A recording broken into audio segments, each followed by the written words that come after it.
ये 4 क्वेश्चन जो है या जो भी क्वेश्चन पूछा गया है ये बताना है। As solid figure, as solid figure हम डायग्राम दे दे रहे हैं। इसमें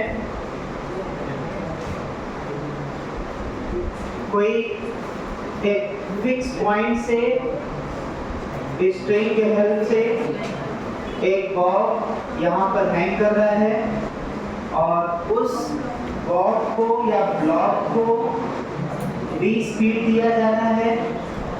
जब 20 फीट दिया जाएगा तो ये आगे की तरफ सर्कुलर मोशन करते हुए बढ़ेगा। मान लेते हैं वो स्ट्रिंग जो है चलते हुए, ब्लॉक चलते हुए यहाँ पहुँचता है, जिसका एंगल वर्टिकल से थीटा दिया हुआ है। तो अगर ये पॉइंट ए है तो यहीं पर पूछ रहा है speed, tangential acceleration, radial acceleration, net acceleration, tension in string और स्ट्रिंग का लेंथ है L और मास है M।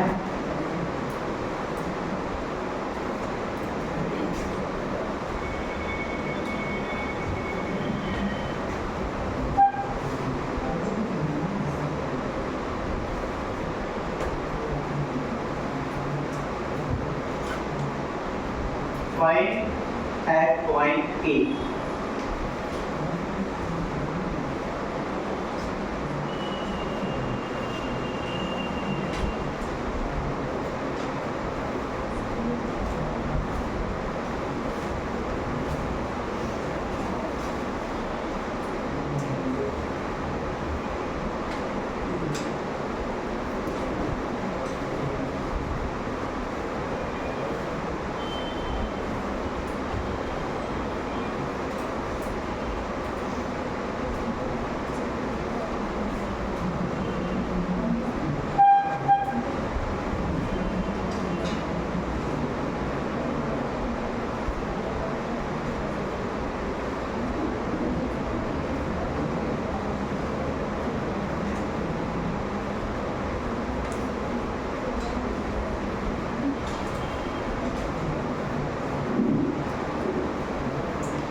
देखा जाए, देखिए ये जो प्रैक्टिकली कुछ ऐसा है कि यहाँ पर किसी एक स्ट्रिंग को अपने इस फिंगर में ऐसे प्रेस कर लिया और उस स्ट्रिंग को किसी ब्लॉक से ऐसे फास्टेंड करके बांध करके, स्ट्रिंग है ब्लॉक है और यहाँ पर ब्लॉक को कुछ वेलोसिटी दे दिया। जब यहाँ वेलोसिटी दे देंगे ये ब्लॉक जो है ऊपर की तरफ जो कि स्ट्रिंग से जुड़ा हुआ है तो कहीं बाहर नहीं जाएगा बल्कि एक सर्किल में जो है मोशन करते हुए कंटिन्यू मोशन, सर्कुलर मोशन कर सकता है। क्लियर? तो क्वेश्चन कहाँ पूछा जा रहा है? एक पॉइंट पर। तो जब ये पार्टिकल जो है यहाँ से थ्रो किया जाएगा 20 फीट से, तो जब ये ऊपर की तरफ जाएगा ऐसे तो ये इसका पाथ देखा जाए तो कुछ ऐसा होगा सर्कुलर। और यहाँ पर इसका स्पीड पूछ रहा है। अगर डायरेक्शन की बात करें तो इस वेलोसिटी का डायरेक्शन हमेशा टेंजेंट के लॉ होता है सर्कुलर मोशन में, तो यही होगा। क्लियर? डायरेक्शन की बात करें तो टेंजेंट के लॉ होगा। अब यहाँ पर फोर्स के नाम पर कौन कौन लग रहा है? दो फोर्स, एक टेंशन और दूसरा mg। हर इंस्टेंट पर टेंशन और mg ही लगेगा, चाहे यहाँ पर बात करें चाहे यहाँ पर भी। ये स्ट्रिंग है तो स्ट्रिंग हमेशा पार्टिकल से अवे टेंशन देगा, mg नीचे होगा। क्लियर? तो अगर पहला पॉइंट डिस्कस करें स्पीड निकालने के लिए यहाँ पर, तो स्पीड निकालने के लिए क्या मैकेनिकल एनर्जी कंजर्व करा सकते हैं क्या? पहले तो ये सोचना होगा, मैकेनिकल एनर्जी कंजर्व करा सकते हैं। मैकेनिकल एनर्जी कराने के लिए पहला ये पॉइंट सोचना होता है कि जितने भी फोर्स लग रहे हैं उसमें से नॉन कंजर्वेटिव फोर्स के द्वारा बर्डन क्या होना चाहिए? जीरो। तो यहाँ पर टेंशन के द्वारा बर्डन क्या होगा? जीरो। इसलिए यहाँ पर मैकेनिकल एनर्जी कंजर्व करा सकते हैं। क्लियर? अब देखिए यहाँ पर मैकेनिकल एनर्जी में इनिशियल काइनेटिक एनर्जी और इनिशियल पोटेंशियल एनर्जी, बाद का यहाँ पर है फाइनल। तो यहाँ पर जो है रेफरेंस लाइन और एक रेफरेंस लाइन यहाँ पर लेंगे। हाँ, कहाँ पर जीरो लेंगे रेफरेंस लाइन? यहाँ पर सबसे लोएस्ट पॉइंट पर, आसान करने के लिए। तो यहाँ पर ग्रेविटेशन के द्वारा पोटेंशियल एनर्जी जीरो लेंगे। अच्छा, फाइनल में क्या क्या लिखना है? Final kinetic energy plus final potential energy. अब इन चारों के बारे में सोचना है और सोच करके एक एक करके सब लिखते जाना है। अब इनिशियल में काइनेटिक एनर्जी कितना होगा? इनिशियल में काइनेटिक एनर्जी, स्पीड दिया है v, तो हो जाएगा half mv² plus initial potential energy कितना होगा यहाँ पर? तो वहीं पर रेफरेंस पॉइंट लिया गया है, तीसरे यहाँ पर जीरो हो जाएगा, रेफरेंस पॉइंट वहीं पर लिया गया है। फाइनल काइनेटिक एनर्जी यहाँ पर पूछ रहा है, तो यहाँ का मतलब अगर फाइनल काइनेटिक निकालना होगा तो हाफ mv², वहीं से स्पीड आ जाएगा। और u फाइनल कितना लेंगे, मतलब फाइनल पोटेंशियल एनर्जी कितना लेंगे? तो बोलते हैं रेफरेंस लाइन से जो वर्टिकल हाइट होता है, जहां का पोटेंशियल एनर्जी निकालना है, रेफरेंस पॉइंट से वर्टिकल हाइट लेते हैं। बताइए कितना होगा? लगाइए दिमाग इसमें। देखिए ये स्ट्रिंग का लेंथ कितना है? L। ये स्ट्रिंग का लेंथ L है।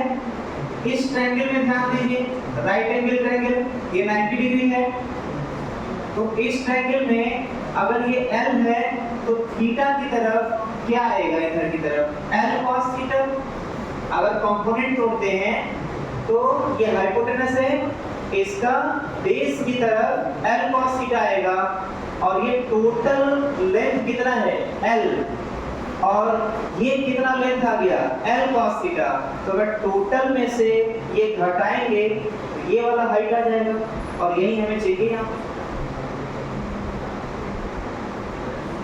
दोबारा बता दें क्या हो? दोबारा बता देते हैं। देखिए ये स्ट्रिंग इधर है, यहाँ पर वो चलते हुए थीटा एंगल बनाया और यहाँ पर आ गया। तो हमें इनिशियल स्टेट का और जहाँ पर पहुँच गया है फाइनल स्टेट का वर्टिकल हाइट चाहिए। क्या निकालने के लिए? ग्रेविटेशनल पोटेंशियल एनर्जी निकालने के लिए। कहाँ पर? यहाँ पर। ये हाइट कैसे आएगा? तो क्योंकि ये स्ट्रिंग का लेंथ हमें पता है, जो लेंथ यहाँ पर था वही लेंथ यहाँ भी होगा स्ट्रिंग का, वो तो घटे बढ़ेगा नहीं।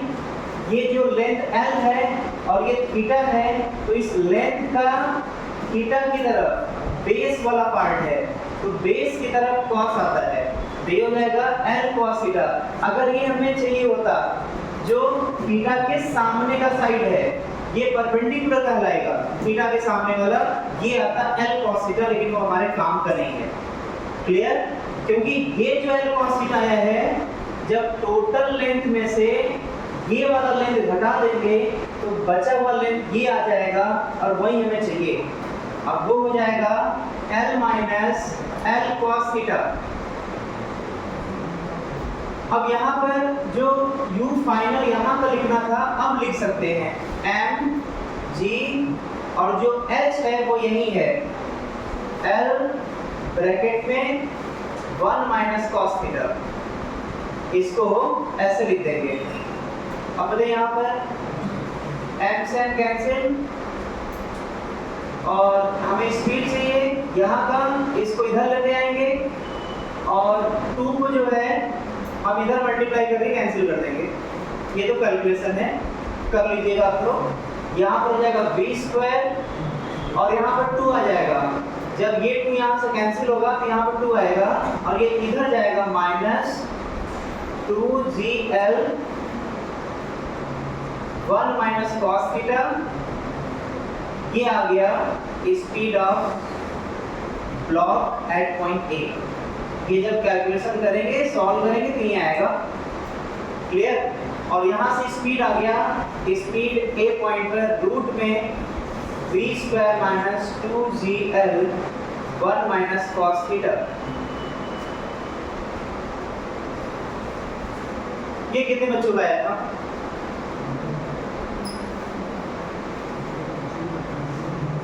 अब मैच करा लेंगे अपने अपने कॉपी में, कहाँ पर आप नहीं सोच पाए थे, कहाँ पर गलती किए थे आप लोग, ये मैच करा लीजिएगा। समझ आ गया ना?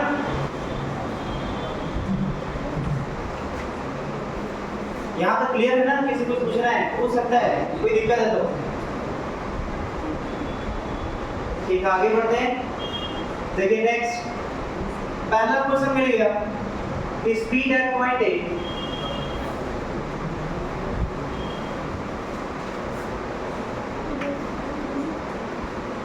क्योंकि ये जनरल लेंथ है, कोई पर्टिकुलर न्यूमेरिकल वैल्यू दिया नहीं हुआ है, और ये जनरल थीटा है, तो यहाँ से कुछ पॉइंट को हम लोग देख सकते हैं, कंक्लूजन निकाल सकते हैं। पहला पॉइंट कि जो ये स्पीड है वो, अच्छा यहाँ पर कौन कौन गिवन है, मतलब कांस्टेंट है पहले से, तो बोला जा सकता है लेंथ तो बदल नहीं सकता, स्पीड जो दे दिया वो दे दिया, तो ये भी नहीं बदल सकता, जो दिया गया स्पीड है वो फिक्स हो गया, लेंथ फिक्स हो गया, थीटा क्या होगा, बदलेगा।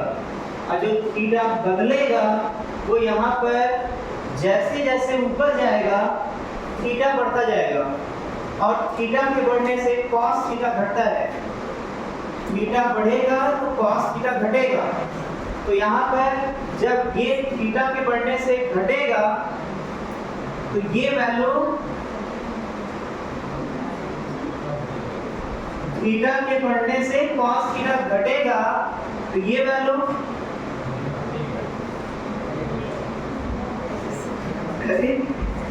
ये थीटा बढ़ेगा तो कॉस थीटा घटेगा, जब कॉस थीटा घटेगा तो 1 में से जो घट रहा है उसको घटाएंगे तो बढ़ जाएगा ना, तो ये बढ़ेगा, और जब ये बढ़ेगा तो फिर माइनस लग गया,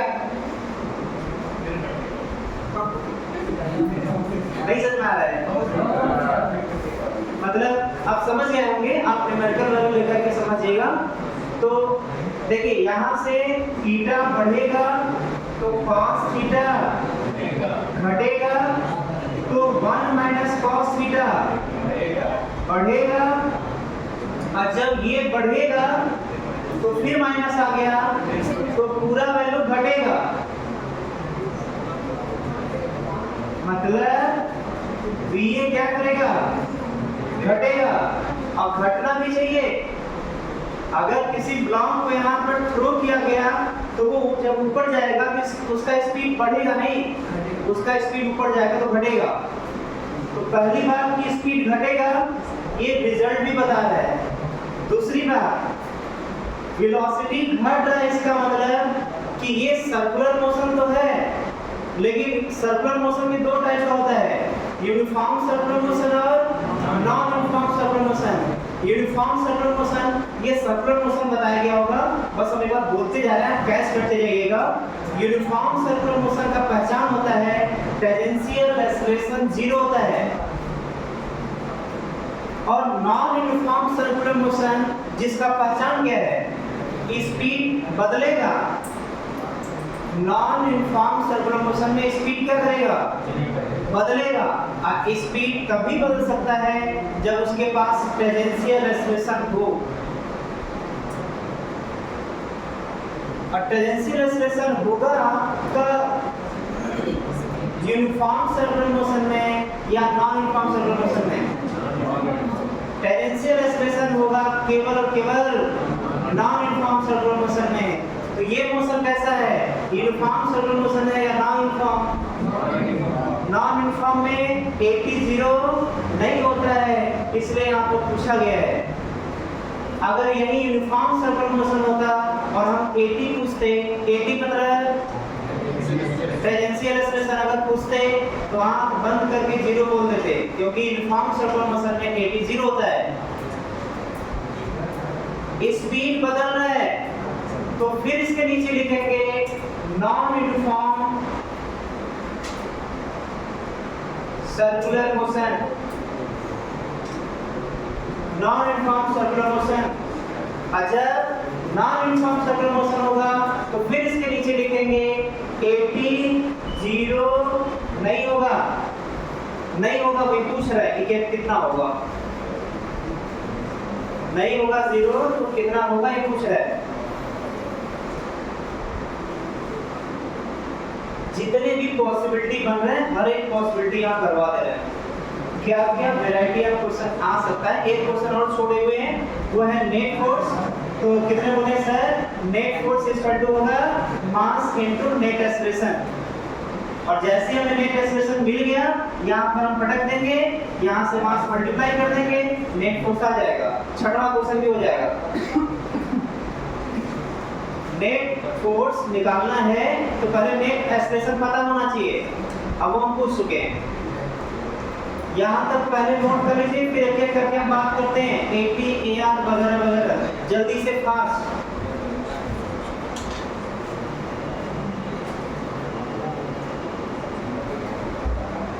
जल्दी जल्दी जल्दी नोट करिए, जल्दी नोट करिए इसको।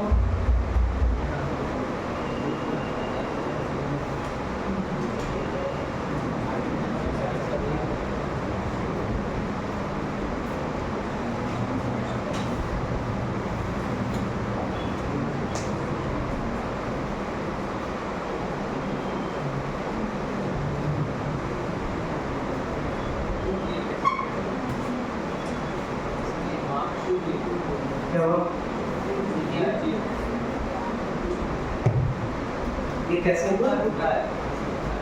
यहाँ पर क्या कैसे आया? कैलकुलेशन करके आया।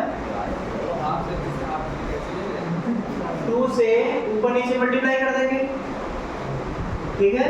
कोई अंतर है नहीं, लेकिन सभी 2 कैंसिल हो गए।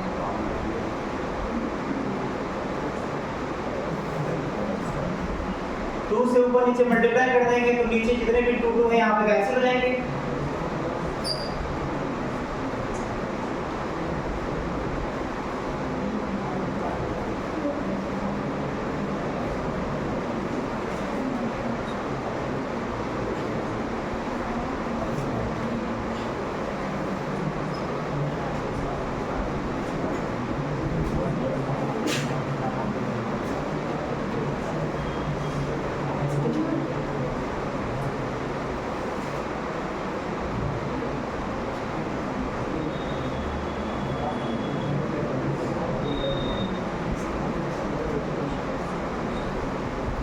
जो नॉन यूनिफॉर्म सर्कुलर मोशन लिखे थे उसको लिख दिए non uniform vertical circular motion, क्योंकि ये जो भी मोशन हो रहा है वो वर्टिकल पे हो रहा है, वर्टिकल प्लेन पे हो रहा है।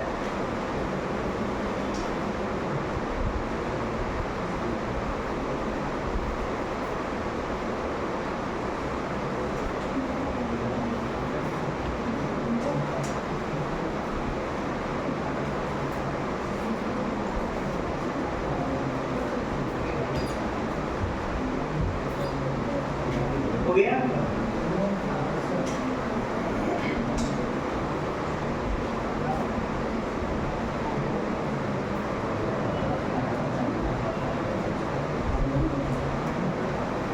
मतलब इस रिजल्ट से जो जो कंक्लूजन निकला वो बता दिया। अब आगे बढ़ते हैं। इधर देखिए, इधर इधर इधर इधर। अब यहाँ पर जो है इस इंस्टेंट पर कभी भी AT और AR पूछेगा तो सबसे पहले फॉर्मूले पर आएंगे। अगर हम AT की बात करें तो बताइए AT का रिजल्ट कैसे मिलेगा? तो AT मतलब टेंजेंशियल एक्सेलरेशन मिलेगा टेंजेंशियल फोर्स से। किससे मिलेगा? टेंजेंशियल फोर्स से। तो यहाँ पर क्या करेंगे, हम अलग से डायग्राम बना दे रहे हैं इसका। आप लोग भी सॉल्यूशन में अलग से डायग्राम बना दीजिएगा। यहाँ पर यही कंडीशन बना हुआ है थीटा एंगल पर, यही कंडीशन, यही डायग्राम बनेगा। यहाँ पर ये थीटा है, टेंशन इधर होगा, mg इधर होगा, उसका पाथ ऐसा होगा, पाथ सर्कुलर होगा। अब हमें जितने भी ब्लॉक के ऊपर फोर्स लग रहे हैं सभी फोर्स को टेंजेंट सर्किल के टेंजेंट के लॉन्ग और टेंजेंट के परपेंडिकुलर हमें इस एक्सिस पर और इस एक्सिस पर सभी फोर्स को ब्रेक करना होगा। क्लियर? तो यहाँ पर P तो ऑलरेडी टेंजेंट के परपेंडिकुलर में है, इसलिए इसका ब्रेक नहीं करना है फोर्स। mg जो है इसको ब्रेक करेंगे, ये थीटा है, ये भी थीटा होगा, पैरेलल लाइन है दोनों। तो mg का इधर कितना जाएगा, mg cos थीटा, और इधर कितना आएगा टेंजेंट के long mg sin theta. Tangent के तरफ टूटने वाला फोर्स ही टेंजेंशियल फोर्स कहलाता है, टेंजेंट के लॉन्ग ब्रेक होने वाला फोर्स ही टेंजेंशियल फोर्स कहलाता है। क्लियर? और टेंजेंशियल फोर्स से ही टेंजेंशियल एक्सप्रेशन आता है। कैसे, कौन से फॉर्मूले से, इसको नोट कर लिया ना। देखिए यहाँ पर ये कहलाएगा टेंजेंशियल फोर्स। क्लियर? और tangential force Ft equal to होगा मास इनटू टेंजेंशियल एक्सप्रेशन। इस रिजल्ट का भी यूज पड़ेगा, मतलब से लिख दे रहे हैं इसको। Va इक्वल टू आया है रूट में v square minus 2gl 1 minus cos theta. Clear ना? अपनी टेंजेंशियल फोर्स यहाँ पर रख देंगे, टेंजेंशियल फोर्स की जगह कितना है mg sin थीटा और m into 80, मास से मास कैंसिल, 80 इक्वल टू आ गया g sin थीटा। ये आ गया सेकंड वाले का आंसर। यहाँ सीखना ये था कि जितने भी ब्लॉक के ऊपर फोर्स लगेंगे सभी फोर्स को हमें टेंजेंट के लॉन्ग तोड़ना होता है और उसके परपेंडिकुलर तोड़ना होता है, और टेंजेंट के जो परपेंडिकुलर लाइन होता है वो सेंटर से पास करता है, टेंजेंट के जो परपेंडिकुलर लाइन होता है वो सेंटर से पास करता है। और सेंटर की तरफ लगने वाला सभी फोर्स का जो नेट फोर्स होता है वही होता है सेंट्रीपिटल फोर्स। सेंटर की तरफ लगने वाला जो नेट फोर्स होता है वही होता है सेंट्रीपिटल फोर्स। कितने फोर्स लग रहे हैं सेंटर की तरफ? सेंटर की तरफ कितने फोर्स लग रहे हैं? एक लग रहा है टेंशन टुवर्ड्स द सेंटर, और एक फोर्स लग रहा है जो mg का कंपोनेंट आया है वो अवे आ रहा है, दूर की तरफ, इधर की तरफ। तो फिर क्वेश्चन ये आता है कि यहाँ पर टेंशन ज्यादा होगा या mg cos थीटा ज्यादा होगा या दोनों बराबर होंगे? जल्दी बताइए। बताइए ब्लॉक किधर चल रहा है, टेंजेंट के लॉन्ग चल रहा है कि उसके नॉर्मल? टेंजेंट के लॉन्ग चल रहा है, तो नॉर्मल वाले डायरेक्शन में जितना इधर फोर्स लगेगा, अच्छा नॉर्मल में चल रहा है नहीं चल रहा है? नॉर्मल में चल रहा है नहीं चल रहा है? नॉर्मल में नहीं चल रहा है, इसका मतलब इधर का फोर्स इसके क्या हो जाएगा? बराबर हो जाएगा। वहां गलत है ये।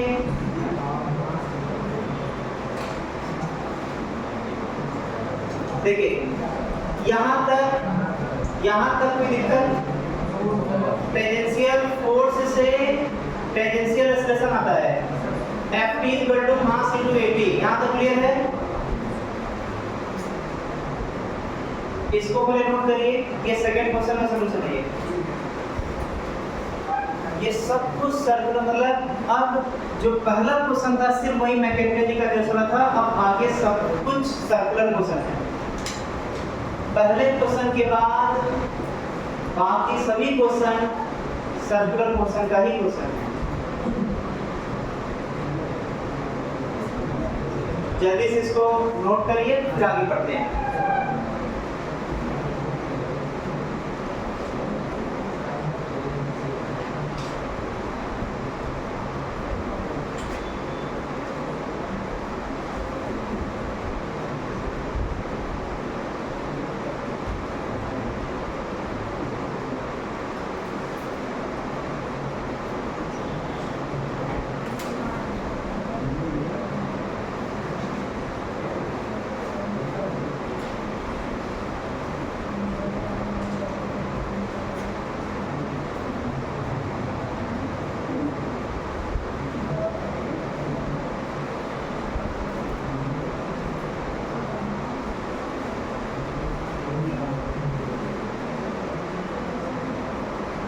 हो गया?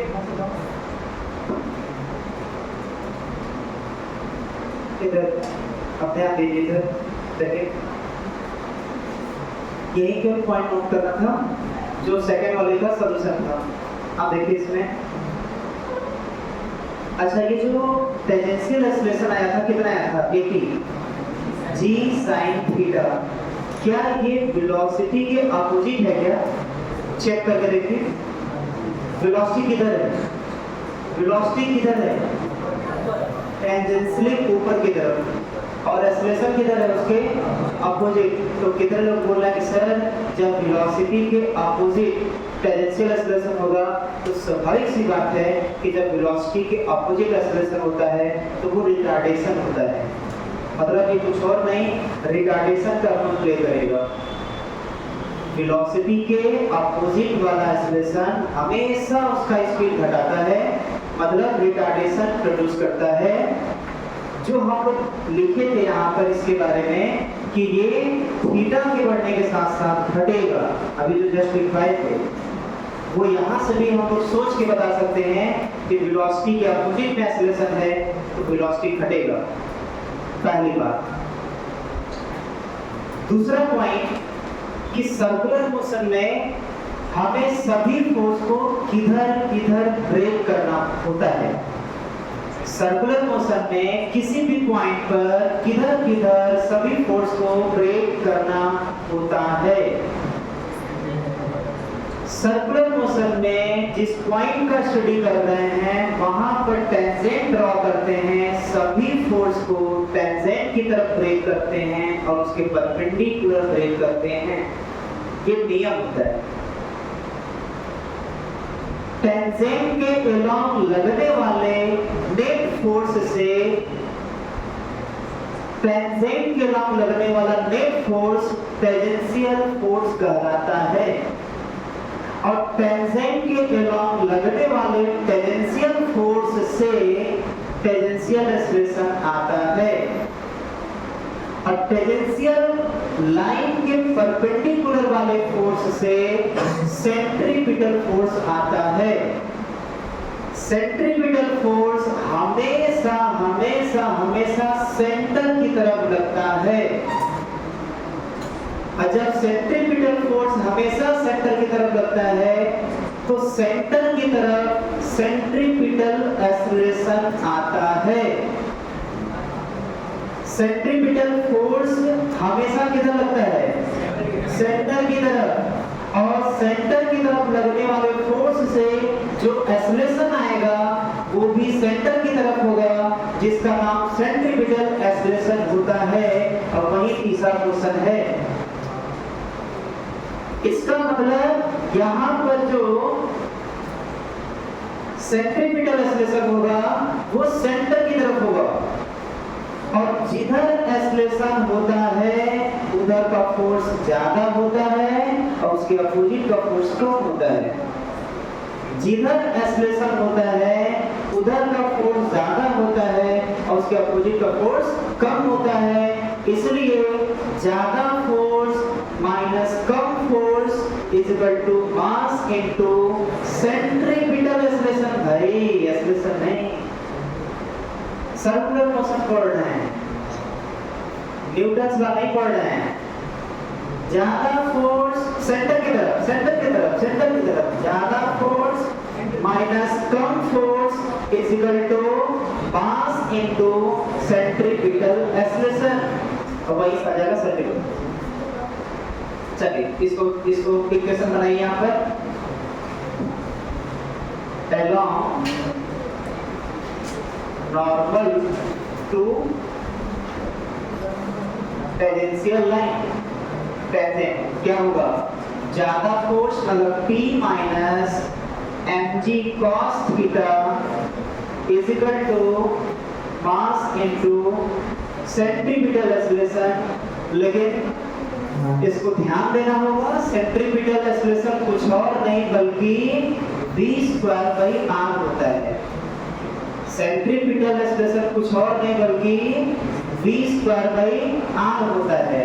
इधर ध्यान दीजिए, पहले नोट मत करिए, ध्यान दे दीजिए इधर। ये जो सेंट्रीपिटल एक्सेलरेशन क्या होता है? सेंट्रीपिटल एक्सेलरेशन क्या होता है? स्पीड का square divided by radius of circle. Speed जिस पॉइंट पर हमें निकालना है सेंट्रीपिटल एक्सेलरेशन, जिस पॉइंट पर निकालना है सेंट्रीपिटल एक्सेलरेशन, उसका फार्मूला होता है स्पीड का स्क्वायर डिवाइडेड बाय आर, मतलब रेडियस ऑफ द सर्किल। ये अगर यहां पर रख देंगे तो टेंशन तो निकालना ही है। कितने लोग बोले सर आ गया ये आंसर यही से? सोचिए, क्या रेडियस दिया है? क्या रेडियस स्ट्रेट कर ले, स्ट्रेट कर ले, दिया है क्या? कितना दिया है? एल यहाँ रख देंगे। अच्छा, वहां पर स्पीड आ चुका है क्या? यहाँ पर स्पीड आ चुका है क्या? वहां पर आ चुका है, तो वो स्पीड रख देंगे यहाँ पर, रेडियस एल यहाँ रख देंगे, आ गया आंसर। हमें फिलहाल एसी निकालेंगे। एसी मतलब ये एसी मतलब सेंट्रीपिटल एक्सेलरेशन निकालने के लिए सिंपल स्पीड का स्क्वायर डिवाइडेड बाय आर से ही काम चल जाने वाला है। तो थर्ड वाले का आंसर होगा सेंट्रीपिटल एक्सेलरेशन इक्वल टू उस पॉइंट पर स्पीड का स्क्वायर डिवाइडेड बाय रेडियस, और ये हमें दिया हुआ है यहाँ पर, इसका स्क्वायर करेंगे। स्क्वायर करके इसका स्क्वायर करके b square minus 2gl 1 minus cos theta divided by l, ये होगा सेंट्रीपिटल एक्सेलरेशन।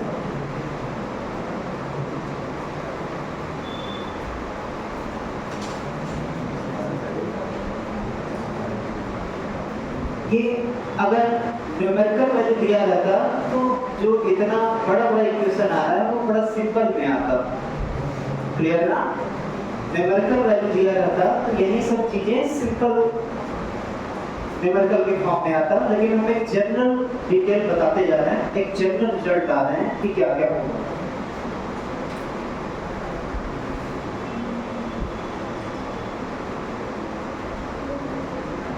ये आगे एसी मतलब सेंट्रीपिटल एक्सेलरेशन अगर ये हो गया हो तो हम टेंशन यहां से ला सकते हैं, यहां से T equal to MAC plus mg cos theta, और AC यहां से आ चुका है।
हो गया, यहां तक नोट कर लिए।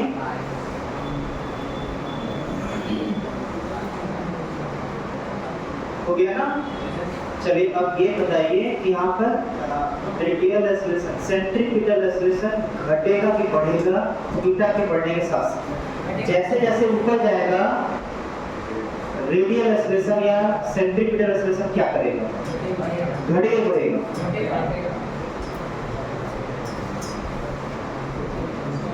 इस रिजल्ट से चेक कर लेंगे, या यहाँ से थोड़ा कठिन है सोचना तो यहाँ से चेक कर लेंगे। बताइए स्पीड क्या करेगा थीटा के बढ़ने के साथ साथ? थीटा के बढ़ने के साथ साथ स्पीड क्या करेगा? कहाँ घटेगा भाई? हाँ घटेगा, स्पीड थीटा के साथ घटेगा, तो स्वाभाविक सी बात है लेंथ तो चेंज होने वाला है नहीं, ये भी घटेगा। मतलब थीटा के बढ़ने से स्पीड घटेगा, और जब स्पीड घटेगा तो उसका जो रेडियल या सेंट्रीपिटल एक्सेलरेशन दोनों नाम से बोला जा सकता है, तो सेंट्रीपिटल एक्सेलरेशन भी क्या करेगा? घटेगा। अच्छा, सेंट्रीपिटल घटेगा, सेंट्रीपिटल एक्सेलरेशन घटेगा, ये तो थीटा के बढ़ने के साथ साथ तो घट ही रहा है। कैसे पता? इक्वेशन देखिए, थीटा के बढ़ने से cos थीटा घटेगा, मतलब थीटा के बढ़ने से ये पूरा वैल्यू घटेगा, और ये भी घट रहा है थीटा के बढ़ने से, ये भी थीटा के बढ़ने से घटा, ये भी थीटा के बढ़ने से घटा, तो टेंशन भी क्या करेगा? घटेगा।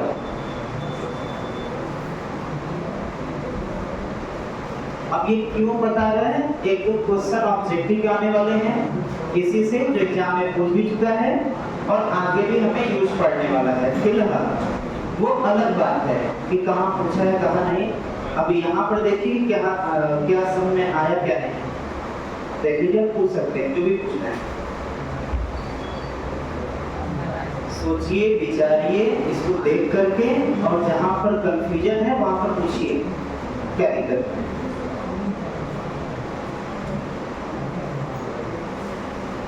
अगर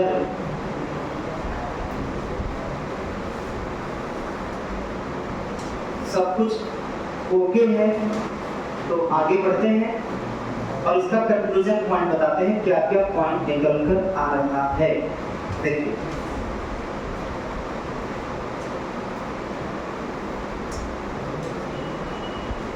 बोले पहला पॉइंट कि जो वर्टिकल सर्कुलर मोशन हो रहा है वो यूनिफॉर्म है कि नॉन यूनिफॉर्म?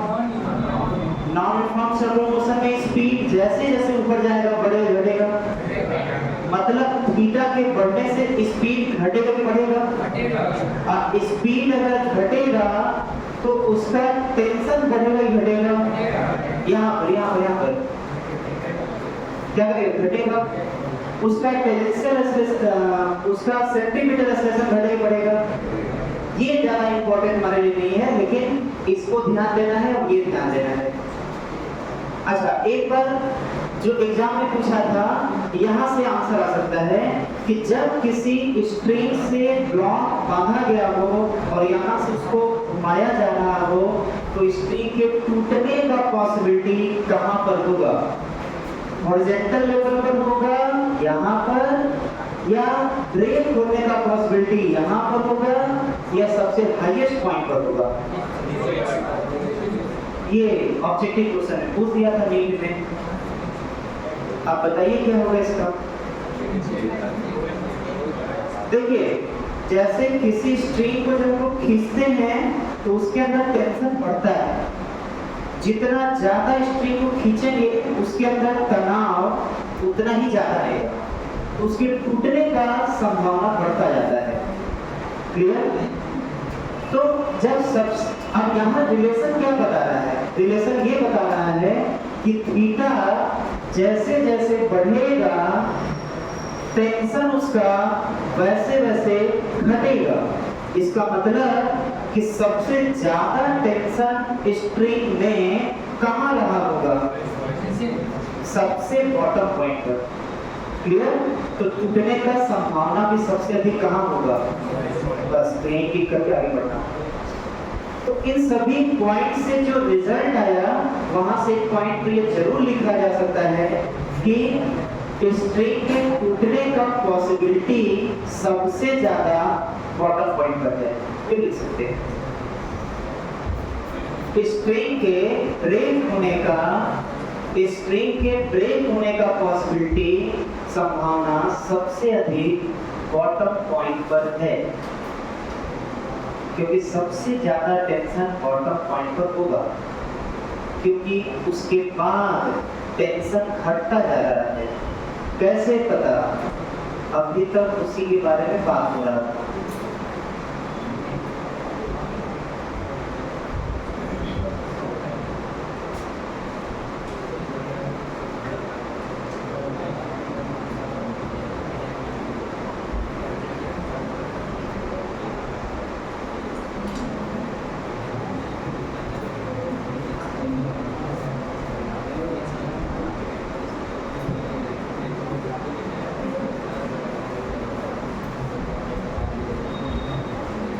हो गया? हो गया ना? अब तो इसमें से क्या क्या पता चल चुका है?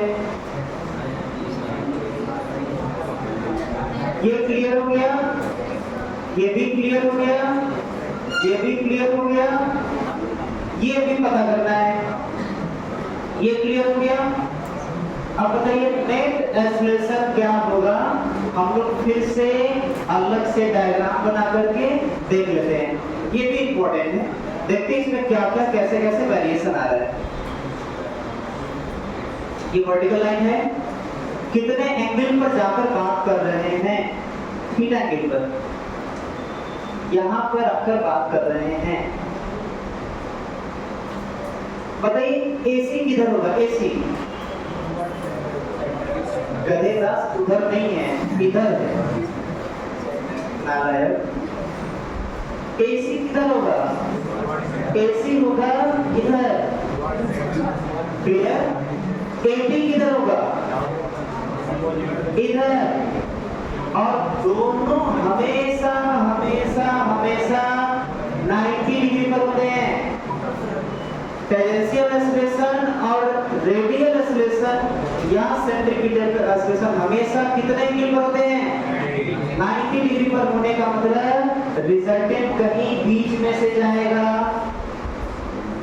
ये भले हॉरिजॉन्टल बन गया है लेकिन हॉरिजॉन्टल नहीं होगा, हम कुछ ऐसा बना देते हैं कंफ्यूजन हो जाएगा। ये है नेट एक्सेलरेशन और हमें पता है कि नेट एक्सेलरेशन इक्वल टू होगा, नेट एक्सेलरेशन इक्वल टू होगा रूट में AC square plus AT square. Clear? और अगर हमें नेट फोर्स निकालना हो तो क्या करेंगे? Net force, net force, net force equal to होगा mass into net acceleration, mass into AC square plus AT square. कितना आया था? G sin theta. कितना आया था? G sin theta. यहाँ पटक देंगे। ये कितना आया था? ये भी कुछ आया था, ये भी कुछ आया था। एग्जाम में कभी आया गलती से भी तो वो कुछ न्यूमेरिकल वैल्यू दे देगा, एक सिंगल न्यूमेरिकल वैल्यू आएगा तो यहाँ पर रखेंगे, वो अलग बात है। नेट फोर्स आ जाएगा। अब देखिए इसमें इधर ध्यान देते हैं, इधर इधर इधर इधर। बताइए इसका जो सर्कुलर मोशन है यहाँ पर, ये तो नेट एक्सेलरेशन आ गया। ध्यान से देखना है सर्कुलर मोशन। जैसे मान लेते हैं कि ये जो पाथ है ऐसा कुछ, जो ये टोटल सर्कुलर मोशन है, दिमाग इधर है, वेलोसिटी इधर है, नेट एक्सेलरेशन इधर है और ये उसका हॉरिजॉन्टल पोजीशन है। किसका? स्ट्रिंग का। स्ट्रिंग का ये हॉरिजॉन्टल पोजीशन है।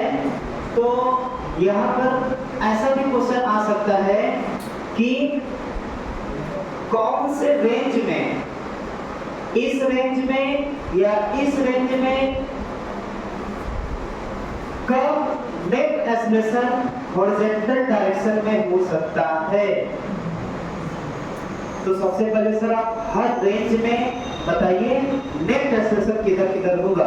बात सुनेंगे तो पक्का वो समझ में आना ही है। अगर पिछला चीजें रिवीजन है तो, अगर कोई चीज अगर पहले का नहीं पता है तो अलग बात है। हम एक एक करके बताने जा रहे हैं, ध्यान सुनिएगा। यहाँ पर ये बटा 4 पार्ट में, कौन कौन सा पार्ट? ये और ये। अब कितने बोलना कि सर हम प्रैक्टिकली आप बंद करके इमेजिन करके ये समझ सकते हैं कि स्पीड यहाँ से यहाँ तक घटता ही जाएगा। स्पीड जब तक ऊपर जाएगा तब तक स्पीड क्या होता जाएगा, घटता जाएगा। लेकिन उसके बाद जब यहाँ से इधर की तरफ आएगा तो स्पीड क्या होता जाएगा, बढ़ता जाएगा। क्लियर? एक अपवर्ड मोशन में स्पीड घटा, डाउनवर्ड मोशन में स्पीड बढ़ा। पहला चीज। दूसरा, अगर हम ये पूछें कि इस पार्ट में 1 2 3 4 किन पार्ट में एक्सेलरेशन हॉरिजॉन्टल में हो सकता है, हॉरिजॉन्टल मतलब नेट एक्सेलरेशन हॉरिजॉन्टल डायरेक्शन में हो सकता है।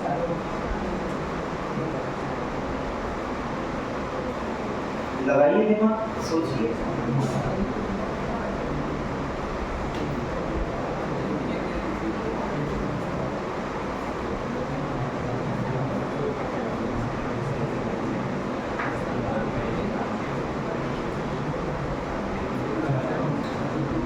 बताइए पहले में कि दूसरे में कि तीसरे में कि चौथे में कब नेट एक्सेलरेशन हॉरिजॉन्टल में हो सकता है? चारों में।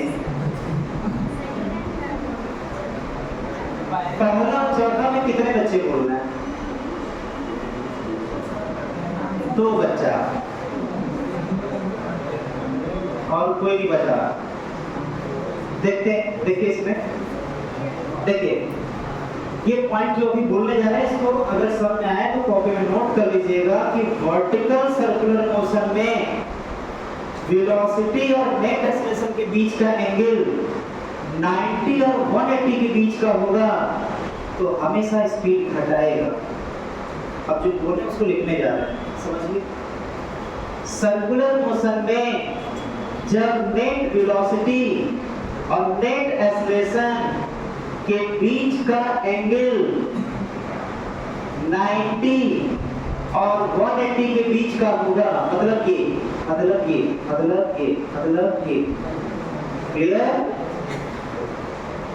वेलोसिटी और एक्सेलरेशन के बीच का एंगल मतलब कि एक्सेलरेशन यहां से नेट एक्सेलरेशन यहां से लेकर के यहां तक के बीच में कहीं भी होगा, इसका स्पीड घटाएगा। सोचिए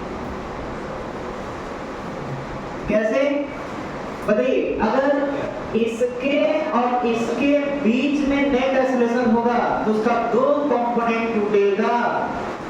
पहला कंपोनेंट आएगा इधर। अच्छा, एसी इसको नाम क्यों दिए? क्योंकि वेलोसिटी के हमेशा परपेंडिकुलर एसी होता है।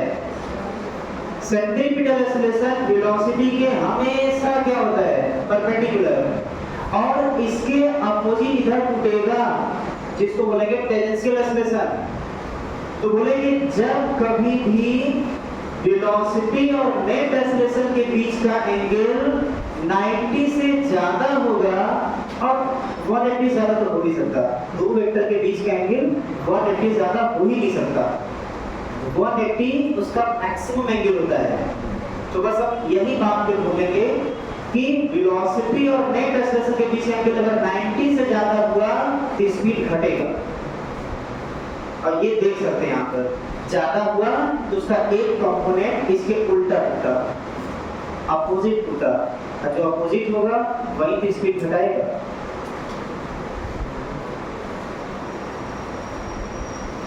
जेईई मेंस में क्वेश्चन पूछा हुआ था जिसको बहुत टफ क्वेश्चन नहीं कर सकते, उसमें यही पूछा था 4 डायग्राम बना करके कि कौन से केस में नेट एक्सेलरेशन हॉरिजॉन्टल होगा।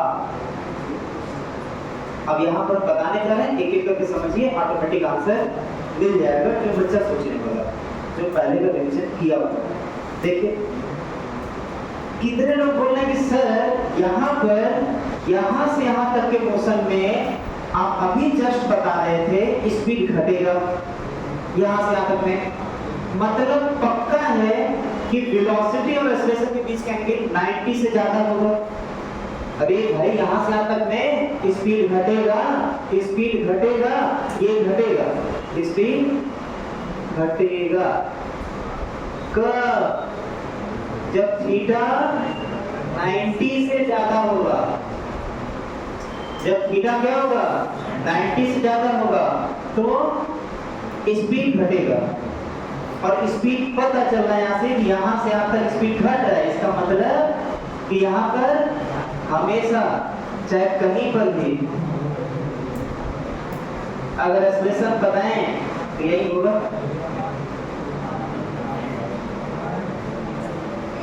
क्लियर ना? लेकिन जैसे ही अच्छा हॉरिजॉन्टल वाला कैसे पता चलेगा, इसको देख लेते हैं। हॉरिजॉन्टल कब होगा? यहाँ पर एनालिसिस करिए, बताइए यहाँ पर 80 किधर आएगा? 80 पक्का है कि स्पीड घट रहा है, पक्का है कि स्पीड घट रहा है, तो 80 किधर आएगा? स्पीड के अपोजिट आएगा। और पक्का है कि नेट एक्सेलरेशन सेंटर की तरफ नहीं, कौन सा? सेंट्रीफ्यूगल एक्सेलरेशन सेंटर की तरफ आएगा। और 80 और AC के बीच में तो नेट एक्सेलरेशन होगा, जो 90 से क्या होगा? ज्यादा होगा। तो यहाँ तो हॉरिजॉन्टल हो नहीं सकता। हॉरिजॉन्टल का पॉसिबिलिटी सिर्फ और सिर्फ एक ही जगह है, यहाँ से यहाँ तक के बीच में। कैसे? AC इधर और 80 इधर। अब रिजल्टेंट हॉरिजॉन्टल में आना है तो एक वेक्टर इधर होगा, दूसरा वेक्टर इधर होगा, तभी दोनों का नेट वेक्टर हॉरिजॉन्टल में आएगा। क्लियर ना? तो पहले से दूसरे वाले पार्ट में होगा नेट एक्सेलरेशन किधर? हॉरिजॉन्टल। हम इधर आते हैं, इधर इधर इधर आते हैं। यहाँ बताइए नेट वेलोसिटी किधर? इधर। अब एनालिसिस करिए नेट एक्सेलरेशन किधर होगा? क्या नेट एक्सेलरेशन वेलोसिटी के साथ 90 डिग्री से ज्यादा एंगल बनाएगा, कम बनाएगा? कैसे पता कम बनाएगा? स्पीड बढ़ रहा है। अरे भाई अभी ना बोले, स्पीड बढ़ेगा मतलब दोनों के बीच का एंगल 90 से कम होगा। यहाँ पर देखिए, अगर वेलोसिटी और एक्सेलरेशन के बीच का एंगल 90 से छोटा है तो स्पीड बढ़ेगा। तो बताइए यहाँ पर एनालिसिस करिए और बताइए नेट एक्सेलरेशन किधर आएगा? नेट एक्सेलरेशन किधर आएगा? तो यहाँ पर सेंट्रीफ्यूगल एक्सेलरेशन किधर आएगा? सेंटर की तरफ। AC इधर आ गया और 80 इधर आएगा। अब सपोर्ट कर जाएगा। स्पीड बढ़ रहा है ना, स्पीड बढ़ रहा है ना, अब टेंजेंशियल एक्सेलरेशन सपोर्ट कर जाएगा। अभी तक अपोजिट आ रहा था इधर 80, अब इधर सपोर्ट करेगा, मतलब वेलोसिटी डायरेक्शन में टूटेगा। तो सपोर्ट किया, अब इन दोनों का नेट एक्सेलरेशन इधर आएगा। केवल सर वर्टिकल डायरेक्शन में यहाँ पॉसिबिलिटी है। नेट एक्सेलरेशन वर्टिकल कब हो सकता है? या तो इसमें या तो इसमें। और यहाँ पर बात करें तो यहाँ पर AC इधर, स्पीड इधर, 80 उसी के डायरेक्शन में और नेट एक्सेलरेशन कहीं इधर, यही होगा। ठीक है, इतना जो एनालिसिस है ये होना जरूरी था अगले क्वेश्चन को जब हम सॉल्व करने जा रहे हैं उस क्वेश्चन के लिए। क्लियर ना? जल्दी से इसको नोट कर लीजिए। यहाँ पे 2 पॉइंट को नहीं भूलिए, अच्छा है। एक, थीटा 90 ज्यादा होगा तो स्पीड घटेगा, जो यहाँ से यहाँ तक है। दूसरा मत भूलिएगा इस पॉइंट को कि स्पीड और नेट एक्सेलरेशन जब 90 से एंगल कम होगा तो स्पीड बढ़ेगा, और वो ये पोजीशन है, ये पार्ट है। पता नहीं कितने बार अलग अलग फॉर्म में नीट में कई बार पूछा है। एक दो बार बोलते तो बोल देते कि 3-4 क्वेश्चन पूछ दिया है, कई बार कई फॉर्म में क्वेश्चन पूछा है। इसलिए जब तक एक एक पॉइंट का एनालिसिस नहीं रहेगा तो कितना रटेंगे, रट कर भी थक जाएंगे, भूल जाएंगे, इसलिए हर पॉइंट को नोट कर लीजिए।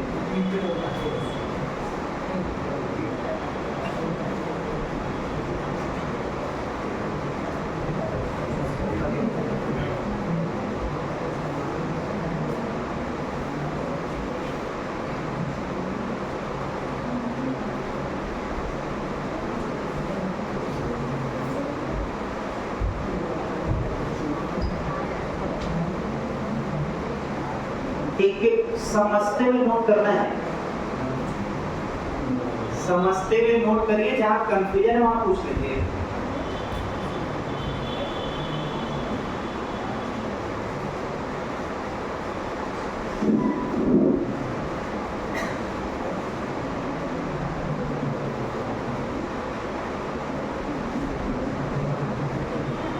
कितना 8 बज गया?